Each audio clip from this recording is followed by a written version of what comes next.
I am so sick of the soft life girlies who make it look like the only way to radiate feminine energy and to have a soft life is by doing nothing, depending on a man to meet your every need, and then making it look like the opposite of that is just hustling and grinding all day long.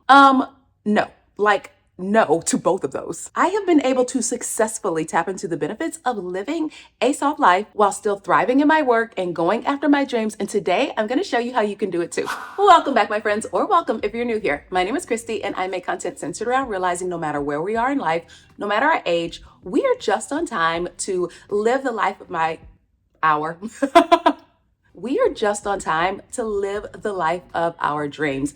And my dream has always been to live a softer, slower life that allows me to be able to do the things that I want to do while I still have things that I need to do. And I've been able to do that even while working a full-time job, having a full career, and a life full of other things than just, sitting. Living a soft life is actually about rejecting the ideals of hustle culture that tells us that the only way to be successful is to just go, go, go. Keep fighting, keep grinding, keep clawing your way to the next thing. But people have many times translated that into meaning just like sitting around all day long, baking brownies, trying out different beauty products while waiting on a man to foot the bill for your life. Of course, I am not talking about the stay-at-home moms who do work all day long with their kids. No, I'm not talking about that. I'm talking about this trend where it's I don't do anything all day long, but be pretty. And that's not what living a soft life is. Truly living a soft life means that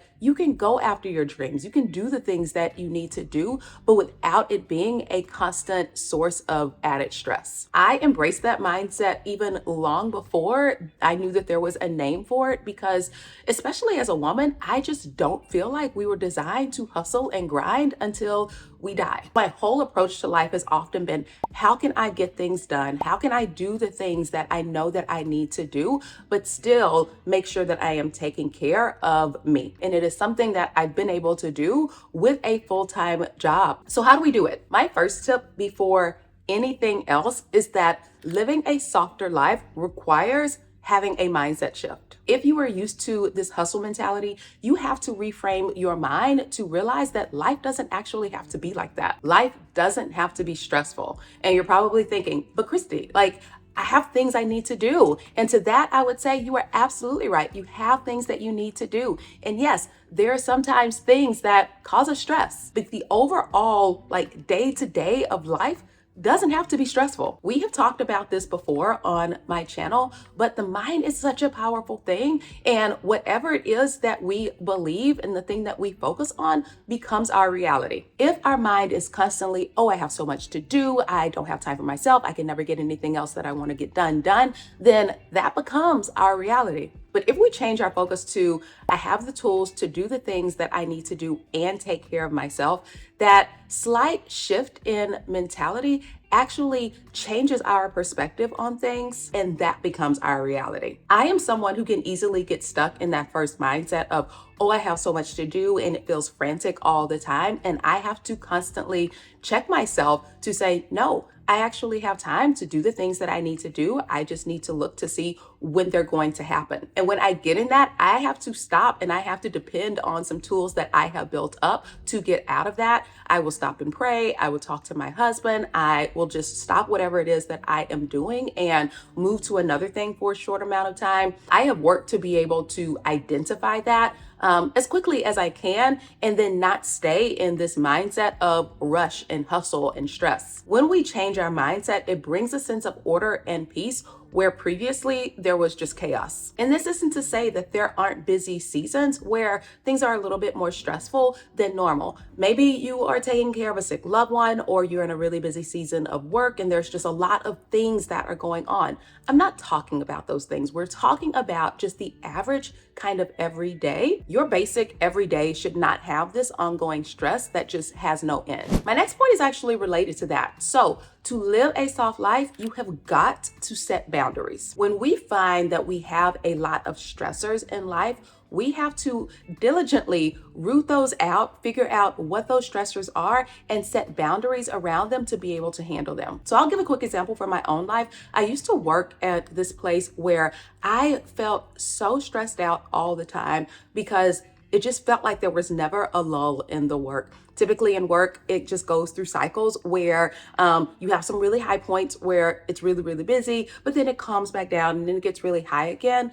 I felt like I was constantly on this high. And so I set boundaries around my time. Hey, I do not do work on weekends. I do not do work after hours. Don't call me after that because that's just not going to happen. And so I set boundaries so that I could just have some mental peace for myself. But those boundaries were constantly being crossed. And for me, the decision was like, I can't live like this. And so I found another job. Now that sounds like an extreme example, but by setting boundaries, you see where you have the power to actually take back your life. And that is where that mindset shift comes back in, because I had to realize I'm not stuck here. Like, there are other things that I can do. So many times we're afraid to set boundaries with work or with family and friends. But the thing is, people can only go as far as we allow them to. And yes, it may mean that some people or some situations or some things have to get cut. But if it is disturbing our peace, it costs too much, and it's not allowing us to be able to live that soft life that we are seeking. If it's work that is a constant source of stress for you, you might have to make some very real decisions about whether or not you need to find another job and actually start working on your resume, start working on your skills to move into something else. Or do you want to start your own side hustle or business to have something that you are working to grow? Or maybe if it's things that are outside of work, maybe to do with kids or with family or friends, figure out what about that situation is causing you extra anxiety and stress that's not allowing you to be able to live a soft life, and make a plan to be able to set boundaries around that thing. At that other job that I was talking about, my boundaries were constantly being overstepped. And so for me, I had to quit. I didn't quit without a plan in place for how I was going to be able to take care of the things that I needed to do. We don't do dumb things. We do smart things still. When you get home, if you feel like there's no quiet time for you from the time you get home to the time that you go to bed, unless that is something that you particularly enjoy, it's probably not healthy for you. So figure out where you can set some boundaries around that time. It's going to take some time. It's going to take some trial and error. But once you get past that, your life is going to run a lot more smoothly. Oh my goodness. Excuse the lighting. The sun is just sunning. All right, are we dimming? Are we dimming? There you go.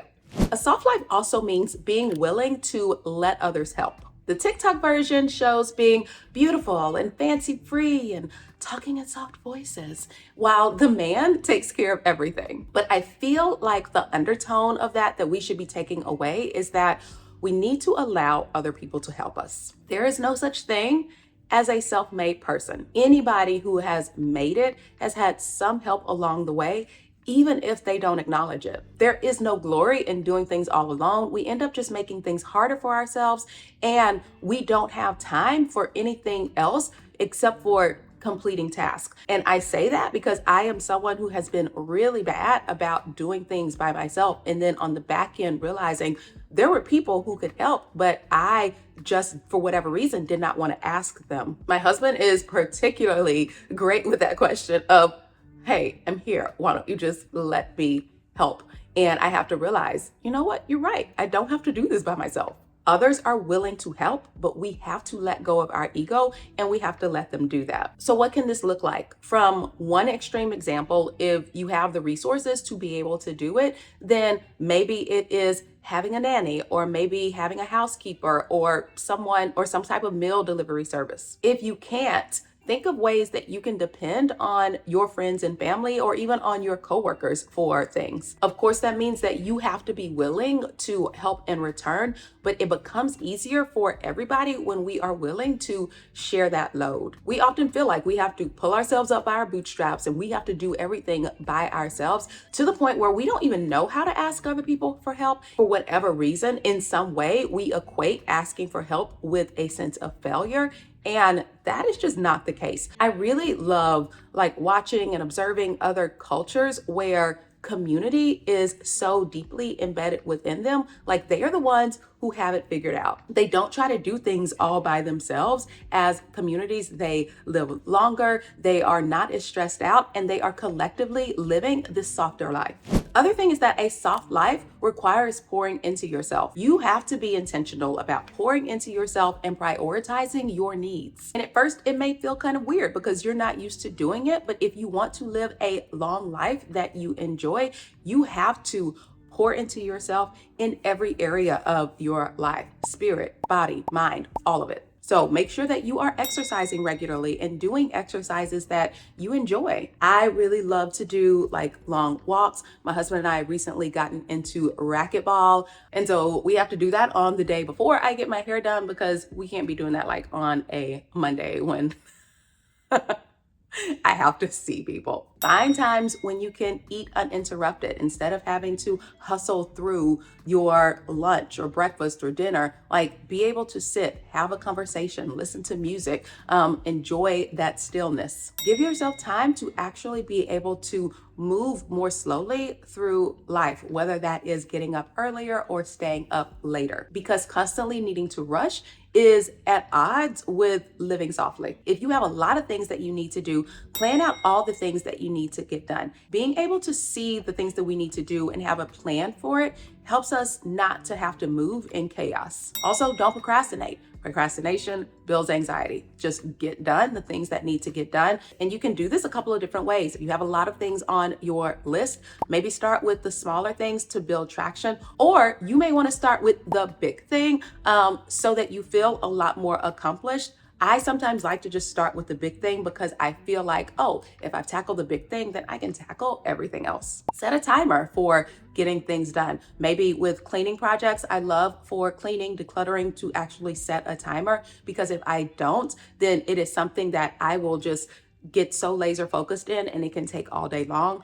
We don't have time for that. So I like to set like a 15 or 30-minute timer and get as much accomplished as I can in that amount of time. You also will need a routine.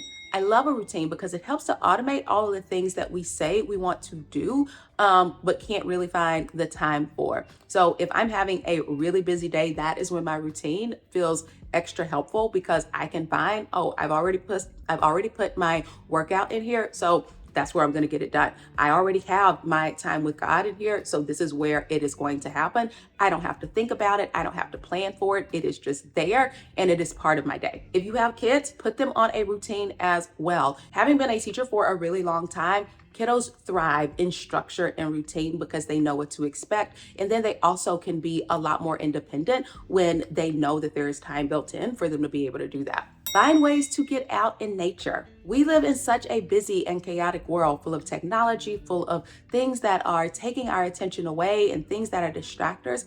But getting out in nature can just feel so grounding, and research has shown that it's really helpful for us as well. Embracing a soft life, even if you work a 9 to 5 and you have dreams, you have kids, you have this or that, is possible. By changing our mindset and setting boundaries, allowing others to help, and being intentional about pouring into ourselves, we can live a life that is full and that's enjoyable and that's not characterized by hustling and being stressed out all of the time. And there have been times where I haven't gotten it right and where things have been completely out of balance, and that happens because that's life. But I lead with the mindset to enjoy and prioritize and embrace living a softer life. So go out there and start living your soft life. If you enjoyed this video, please give it a thumbs up and let me know in the comments, what are you going to start doing today to live a softer life? Also, if you're not subscribed, what are you doing?